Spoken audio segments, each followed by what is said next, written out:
Friends కూటమి భారీ ఓటమి. తీవ్ర షాక్‌లో చంద్రబాబు. ఈ విషయాలను తెలియాలంటే గనక వీడియో కంప్లీట్‌గా చూడండి. అప్పుడే మీకు కంప్లీట్ ఇన్ఫర్మేషన్ ఏంటో అర్థమవుతుంది.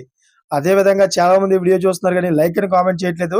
దయచేసి లైక్ అని కామెంట్ చేయండి. లైక్ అని కామెంట్ చేయడం వల్ల ఈ ఇన్ఫర్మేషన్ మనం చాలా మందికి తెలియజేసే వాళ్ళం అవుతాం. అసలు కూటమి భారీ ఓటమి అసలు ఎందుకు అయిందో, అసలు ఆ విషయాలేంటో మనం పూర్తిగా తెలుసుకుందాం. ఇక లేట్ చేయకుండా వీడియోలోకి వెళ్ళిపోదాం. ఫ్రెండ్స్ ఏపీలో తాజాగా 2 గ్రాడ్యుయేట్ కోట ఎమ్మెల్సీ ఎన్నికలతో పాటు మరో టీచర్స్ కోట ఎమ్మెల్సీ కూడా జరిగింది. ఇందులో కృష్ణా, గుంటూరు, గోదావరి జిల్లాలో గ్రాడ్యుయేట్ కోట ఎమ్మెల్సీ స్థానాలతో పాటు ఉత్తరాంధ్ర టీచర్స్ ఎమ్మెల్సీ స్థానం కూడా ఉంది. ఈ 3 సీట్లకు ఇవాళ ఓట్లు లెక్కింపు కొనసాగుతుంది. ఇందులో తక్కువ ఓట్లు ఉన్న ఉత్తరాంధ్ర టీచర్స్ ఎమ్మెల్సీ స్థానం ఓట్లు లెక్కింపు ఉత్కంఠభరితంగా సాగుతుంది. ఇందులో కూటమికి తొలి రౌండ్‌లో ఎదురుదెబ్బ తగిలింది.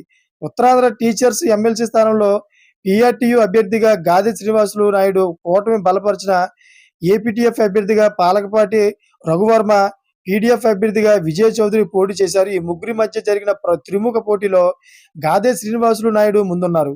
తొలి రౌండ్ ఓట్ల లెక్కింపులో ఎవరికి గెలిచేంత ఆధిక్యం రానప్పటికీ శ్రీనివాసులు నాయుడు మాత్రం తన సమీప ప్రత్యర్థి కూటమి అభ్యర్థి అయిన రఘువర్మ కంటే 400 ఓట్లకు పైగా ఆధిక్యం అందుకున్నారు. మొత్తం 20,783 ఓట్లు పోలింగ్ జరగా ఇందులో 19,813 ఓట్లు చెల్లేవిగా గుర్తించారు. ఇందులో తొలి రౌండ్ ఓట్ల లెక్కింపులో గాదె శ్రీనివాసులు నాయుడుకి 7,210 ఓట్లు రాగా, కూటమి బలపరిచిన ఏపీడీఎఫ్ అభ్యర్థి రఘువర్మకు 6,835 ఓట్లు వచ్చాయి. మూడో స్థానంలో ఉన్న పీడీఎఫ్ అభ్యర్థి విజయ్ గౌరికి 5,810 ఓట్లు వచ్చాయి. దీంతో ఫలితం రెండో రౌండ్‌లోనే తేలనుంది.